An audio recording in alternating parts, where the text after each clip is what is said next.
Bom dia, irmãos. Graça e paz.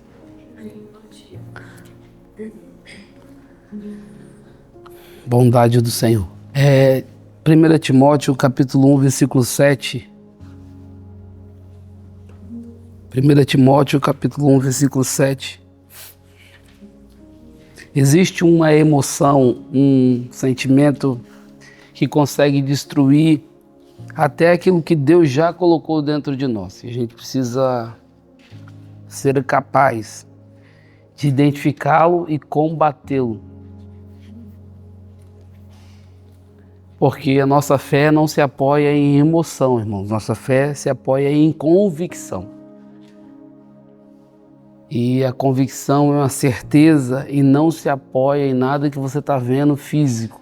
Se apoia de que você está ouvindo uma voz, que você está vendo algo para além da sua capacidade de enxergar com os seus olhos, que é enxergar com o coração, com fé. Isso é convicção. Mas existe uma emoção que é poderosa e se a pessoa não se defender dela, através da palavra, ela acaba cedendo esses lugares. E apóstolo Paulo, escrevendo ao jovem pastor Timóteo, fala: porque Deus não nos deu um espírito de temor, mas de fortaleza, de amor e de moderação. Mas esse temor aqui, essa tradução não traz com clareza, porque em outras traduções ele fala: Deus não nos deu um espírito de medo, até porque o temor é uma coisa boa. Mas o medo, né? O medo paralisa, o medo tira o ímpeto, o medo bloqueia, o medo faz a pessoa nunca saber se ele venceria, se ele chegaria ao final daquilo. Aí no versículo seguinte fala: portanto, não se envergonhe do testemunho de nosso Senhor, nem de mim, que sou prisioneiro seu, antes participa das aflições do Evangelho segundo o poder de Deus.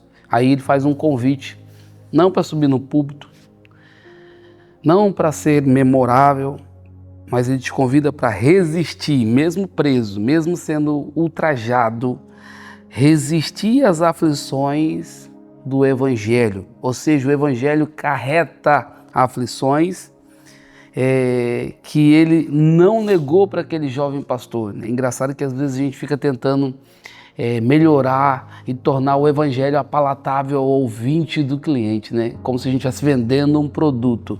Deus não chamou a gente para tornar o Evangelho palatável. O Evangelho já em si só é poder de Deus. Nós não precisamos e nem podemos, né, colocar um pouco de açúcar, né, nesse Evangelho para tornar ele mais palatável, tornar ele mais gostoso. Não, o Evangelho ele é o poder de Deus, mas tem aflições e ele não nega.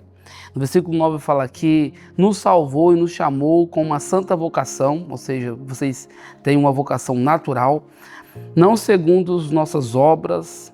Não confie em que você é bom, que você faz, é por isso que acontece, mas segundo o seu próprio propósito e graça, que nos foi dada em Cristo Jesus antes dos tempos e dos séculos. Ou seja, você já foi planejado, projetado com tudo que você tem, todas as suas habilidades, por uma santa vocação, ou seja, Deus colocou uma vocação dentro de cada um de nós, por graça e não por obras, embora nós, depois que somos tocados pela graça, trabalhamos, mas não trabalhamos por um salário, trabalhamos porque nós somos herdeiros, e o herdeiro nunca trabalha por um salário, ele trabalha por aquilo que é dele. E ele traz essa clareza de que graça e propósito, e que isso tudo foi plantado dentro de você antes dos tempos e dos séculos. Então você não é obra do acaso, irmãos. Ixi, agora o que eu vou fazer com o Madison? O que eu vou fazer? Já nasceu, e agora? O que eu vou fazer do Adenilton? Não é esse o plano nem o propósito de Deus. Já existia um desenho, um mapa, um propósito, uma vocação, habilidades naturais depositada dentro de você para manifestar o conhecimento de Deus em todo lugar que você estiver e for enviado. E aí, detalhe, enviado porque alguém colocou a mão sobre a sua cabeça, enviado porque alguém derramou óleo sobre a sua cabeça, Irmãos, eu posso, como pastor, depositar, né, pôr a mão sobre sua cabeça, reconhecer diante da comunidade. Mas só um pode te reconhecer diante das potestades e principados, e esse já te ungiu é o Espírito Santo, que já colocou o poder dele sobre a sua vida, sobre a minha vida, para poder ser uma testemunha dele em qualquer lugar que você for enviado, inclusive no seu trabalho, colégio, escola, em todo lugar você é o enviado de Deus. Mas o medo, essa emoção consegue, né? Como diz, Deus não nos deu um espírito de medo. Então por que a gente está com medo de proclamar? Por que a gente está com medo de representar? Por que Deus fala uma coisa e a gente fala, será que eu não vou ser mal interpretado? Por que às vezes a gente sente, né, Deus falar com a gente e a gente freia? E alguém vai no nosso lugar e fala, afinal de contas era para falar, porque a outra pessoa, porque Deus, Ele quer que a gente tenha cada vez mais relação com a sua voz, ao ponto de a gente reconhecer o que Ele está falando, o que Ele está pedindo, o que Ele está querendo, porque, irmãos, e afugenta o medo e você fica mais ousado. Deus te deu convicção. E a convicção, irmãos, é uma coisa poderosa. Convicção, você se move em uma realidade em que as pessoas sabem assim, quando termina naquela obra, assim, agora eu entendi por que Deus pediu isso. Agora eu entendi. Agora eu entendi o que Deus queria produzir com isso. Então, isso é convicção. Não ignore a voz do Senhor. Porque se você não ouvir a voz de Deus que te encoraja, vai acabar ouvindo a voz da serpente que te enche de medo. Vai acabar ouvindo a voz do pecado que te joga dentro de uma masmorra e te coloca dentro de uma fortaleza preso. Quando Cristo já quebrou as amarras, o poder do pecado, o pecado não terá domínio sobre vós. O pecado não terá domínio. Você já tem uma palavra que nada nos separará do amor de Deus, e ele vai declarar isso no final desse capítulo, do capítulo de Romanos 8. Ele fala, nem a morte, nem a vida, nem anjo, nem principado, nem coisa do presente, nem coisa do porvir, poderá nos separar do amor de Deus que está em Cristo Jesus. Então, você não tem nada que possa ser mais poderoso do que a cruz de Cristo e a justificação de Cristo. O que Cristo já fez não pode, irmãos, não tem nenhuma força na terra, nem de principado, nem de potestade mais poderosa do que o poder da cruz. A cruz de Cristo que levou os nossos pecados. Contudo, se o diabo mentir para nós e conseguir nos convencer de que a gente não merece, que a gente... Ele só vai convencer que a gente não merece, porque a gente sabe que não merece. Mas pela graça sois salvos, e isso não vem de vós, é dom de Deus. Merecendo, eu continuo sem merecer, mas graças a Deus que nos dá a vitória por nosso Senhor Jesus Cristo. Essa é a convicção que nós carregamos, que faz com que o medo recue e a ousadia nasça. Não, Deus não está me usando porque eu sou bom, Ele está usando a minha vida porque Ele disse que usaria todo aquele que viver esse evangelho. E quem sofrer com Ele, quem padecer com Ele, reinará com Ele. Nós precisamos voltar a reinar, né? Esse medo, né? Ter medo que algo falte, por exemplo. Ter medo que algo falte não vai proteger você da falta. Ter medo que algo falte, eu tenho medo que vai faltar alguma coisa. Não protege, na verdade só dá o argumento para que essa falta chegue. Eu tenho medo de perder o meu emprego. Esse medo é o que promove, né, a perda e a falta. E se a gente não entender isso, a gente vai acabar achando que a gente está protegendo alguma coisa, quando na verdade a gente está fabricando a nossa falta. O medo fabrica a nossa falta. A falta que às vezes a gente vive, ela começou no medo que a gente deixou se criar dentro do nosso coração. O medo fabrica falta, mas a convicção fabrica a prosperidade, o bem, a saúde. E aí tá, gente, vamos cá. Eu sou jovem, eu vou conquistar o mundo. Aí a sensação de que a gente pode pensar Na verdade, quem faz sou eu. Na verdade, quem realiza sou eu. É que eu sou inteligente, é que eu tenho saúde, é que eu... Mas aí uma coisa vem e paralisa isso. Você adoece, alguma coisa tira você do controle. Irmãos, não confia na sua força. Uns confiam em carros, outros em cavalos, mas nós fazemos menção do nome do Senhor. No final, não deixe a serpente colocar nem você para além do mandato de Jesus, nem a quem. Nós precisamos manter o nosso lugar. Lembrando do deserto. Quando a gente lembra do deserto, o que aconteceu no deserto? No deserto, Deus enviava todos os dias o maná, mas Deus deu uma ordem: não guarde para amanhã. Mas o que aconteceu? Eles, justamente com medo de faltar amanhã, eles guardaram. E o que aconteceu com o que eles guardaram? Apodreceu. Gente, cuidado. O medo do amanhã faz você guardar o que era para você destilar como perfume na terra. E quando você chega no amanhã, está podre. O medo faz você segurar o que era para depositar e apodrece. Então foi o medo que produziu a falta. Porque o medo de que as palavras do Senhor não eram verdadeiras. Porque ele disse, todos os dias, invoca o quê? Dependência diária. Você precisa depender hoje igual você dependeu ontem. Agora, se você tentar produzir a sua própria saída, vai apodrecer.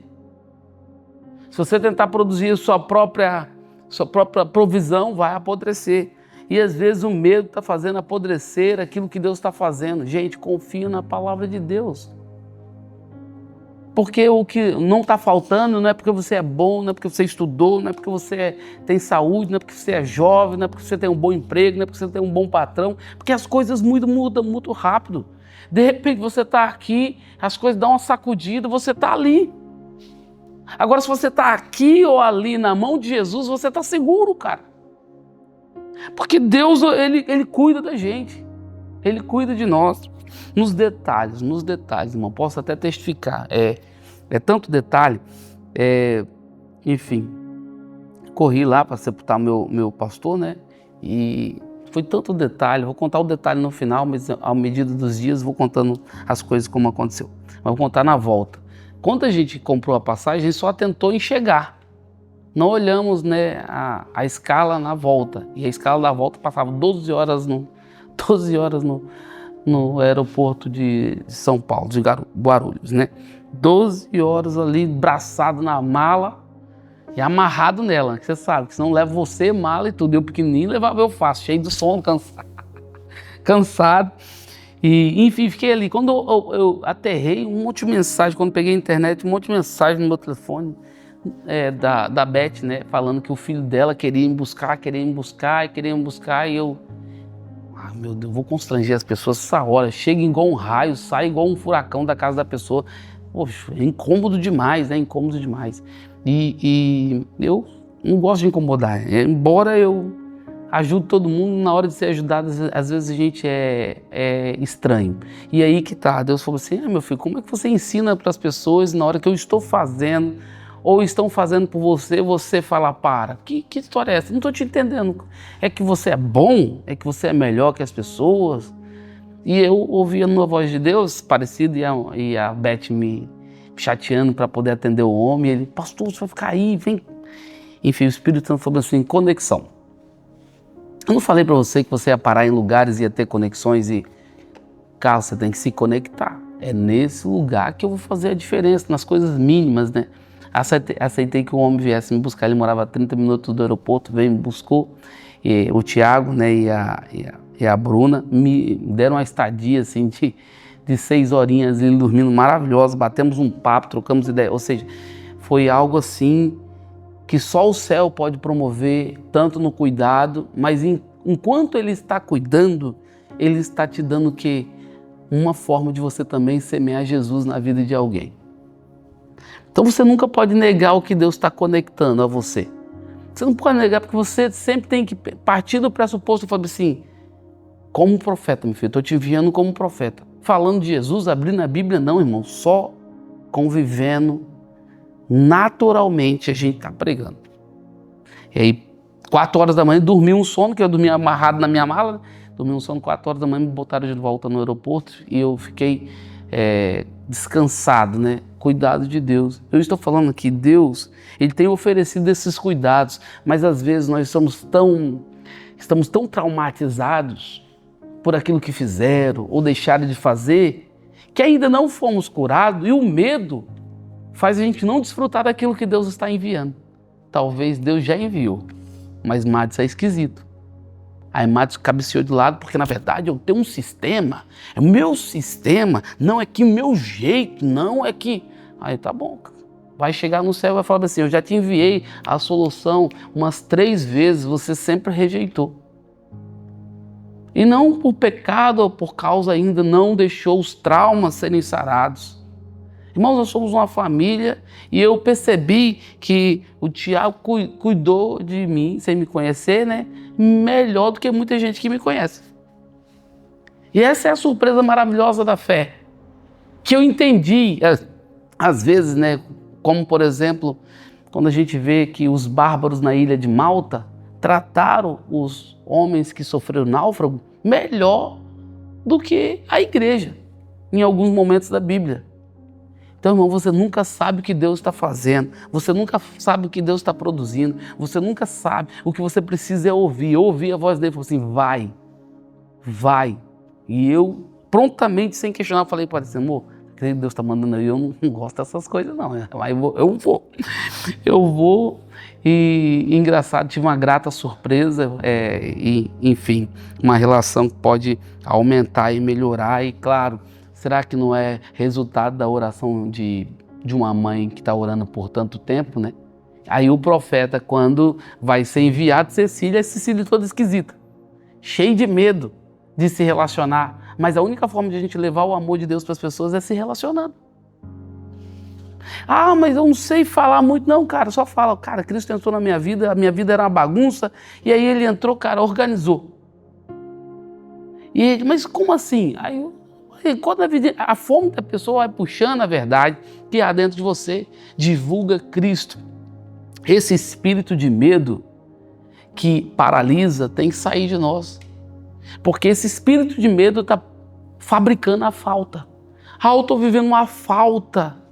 Eu fico pensando como pessoas tão inteligentes, capazes, com um intelecto abençoado, de pessoas de Deus, carregam um caráter, uma moral, não estão fluindo naquilo que Deus disse que nós fluiríamos. Aí Deus falou assim, meu filho, não é porque eu não dei, não é porque não existe, é porque quando visitam vocês estão todos esquisitos, pá. Vocês não conseguem receber, vocês querem de alguma maneira fabricar ou criar um evangelho totalmente diferente do que eu ensinei. Quando eu sentei com publicanos, com pecadores, sentei com meretrizes, sentei com fariseus, sentei com toda a gente, de alguma maneira, para colocar na mesa o pão para todos.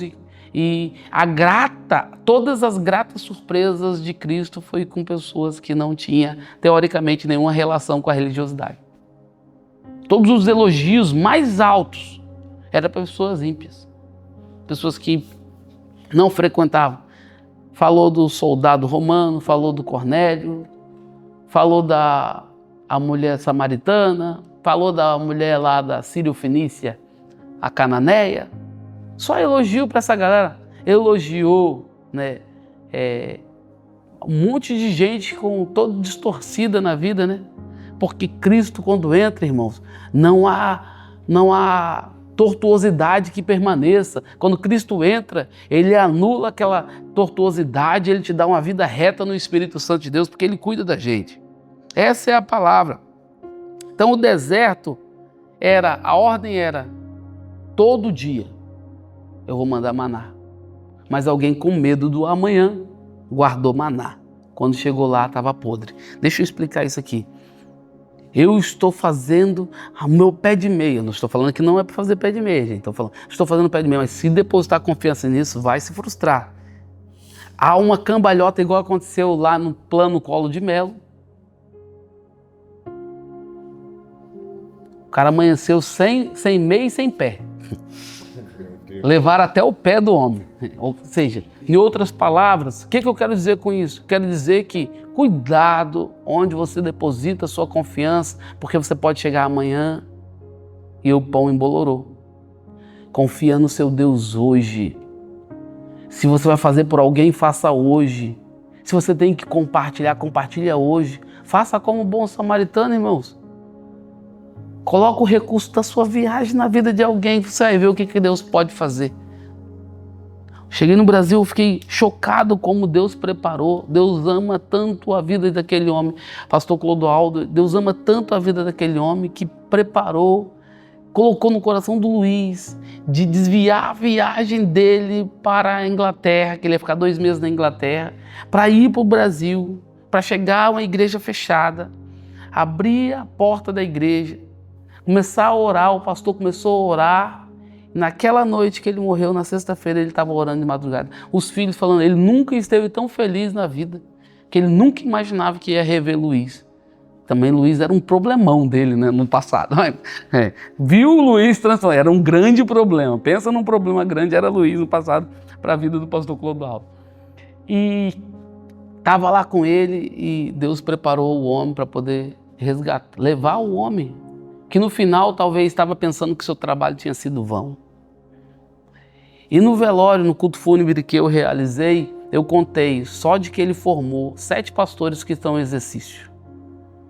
Fora as lideranças e as pessoas que ele formou, e eu fiquei perplexo. Ou seja, uma igreja, todas as igrejas da cidade têm 2, 3, 4 pessoas importantes atuando nas igrejas na localidade por causa daquela igreja que foi fundada há 25 anos, quase 30 anos atrás. Ou seja, que isso, gente? Embora havia angústia, tristezas, magos e ofensas com pessoas, porque Deus é sempre perfeito, né? Eu vi aquelas pessoas tudo ali chorando e tinha uma história poderosa para contar. O meu pastor fez isso. Ele uma vez me pegou nesse estado. Ele salvou meu casamento. E agora eram pastores, eram mulheres de Deus, eram profetisas, eram liderança de casais. Eu só falei só de pastores. Mais de 7 estavam no culto, que estão em exercício. Fora aqueles que tinham grande potencial, em algum momento também se ofendeu e ficou pelo caminho. Nós vimos muita gente lá e eu fiquei pensando, Senhor, não deixa o medo fazer com que eu guarde o que o Senhor me deu para usar hoje e quando eu chegar no amanhã tá podre, embolorado. Deus te deu esse colega hoje, Deus te deu esse casamento hoje, Deus te deu esse marido, essa esposa hoje, Deus te deu a oportunidade de você servir a comunidade hoje. Porque você não sabe o que Deus vai te dar amanhã. Amanhã pode você não estar aqui, amanhã eu posso não estar aqui, mas o que Deus me deu hoje, eu vou pegar o que Deus me deu hoje e eu vou colocar em prática. Eu vou socorrer, eu vou abençoar, eu não vou me cansar. Não foi Deus quem tirou, foi o medo que estragou. Não foi Deus que tirou o pão da mão do cara, foi o medo que estragou. Falta de fé, falta de convicção, falta de manter o coração no mesmo lugar, filhos. Lembre do servo que enterrou o talento. Mais um caso. Sabe o que ele disse? Eu tive medo, por isso enterrei. E quando o Senhor chegou, o Senhor ficou indignado porque ele enterrou. O medo faz você enterrar aquilo que Deus te deu. Talento, recurso, habilidades, capacidades. Porque o diabo vem e fala, você não sabe e aí você acredita. Mas não é por saber que Deus te usa. Deus te usa porque você está em obediência. A obediência é a ferramenta para ser usada. Ele disse, ele não perdeu porque gastou, ele perdeu porque teve medo. Ele não usou indevidamente o talento, ele guardou, só que o medo indignou o Senhor. O medo não protege, o medo paralisa. Você acha que o medo está te dando prudência? Não. Medo não é prudência, irmãos. Medo é covardia. Medo é ser paralisado. Agora, ousadia, que é a convicção, não é movida de emoção, é movida de fé, certeza. Como diz a própria palavra, é a certeza, é a prova e é a convicção daquilo que você espera. Para finalizar, talvez o seu problema nunca tenha sido falta de dinheiro, mas uma mão que aprendeu a permanecer fechada. A mão que se fecha com medo de perder é a mesma que se fecha para receber. Talvez o que você teve nunca foi falta de dinheiro. É que quando Deus vai te visitar, você está segurando com tanta força aquilo que está na sua mão, que a sua mão não está assim para Ele colocar mais. Porque se a sua mão estiver assim, continuidade. Bate, vai, e não falta na sua casa. Mas se ela está assim, você só tem aquilo. E quando você abrir, pode estar embolorado. Fique com essa mensagem no seu dia. Senhor Jesus, nós reconhecemos, Pai, que é por sua graça, não vem de nós. Pela sua graça, Senhor, tudo de bom pode nos acontecer, inclusive, Senhor, essa capacidade de adquirir riqueza. Não só adquirir, mas também, Senhor, manter a riqueza. Que o Senhor possa manter a riqueza da paz, a riqueza da sabedoria, a riqueza do recurso. Pai, tira os limitadores dos recursos que vêm à nossa mão. Nós queremos ser um instrumento de Deus, Pai, na sociedade. Sendo justiça social para o perdido, o manco, aquele que está desesperado, aquele que não tem solução. Nós queremos ser a resposta. E nessa manhã, Pai, nós estamos de novo, nos arrependemos toda vez, nos arrependemos por toda vez que com medo nós fechamos as mãos e acabamos pensando que estava protegendo, nós estávamos perdendo. Hoje nós queremos abrir as nossas mãos para socorrer, para ajudar e, Senhor, prontos para receber também aquilo que o Senhor tem de novidade para nos dar. Eu oro, eu peço, eu clamo para que o Senhor nos leve num dia, Senhor, destemido e que os recursos do céu possam visitar a mente que crê para viver algo sobrenatural. Nós oramos em nome de Jesus. Amém.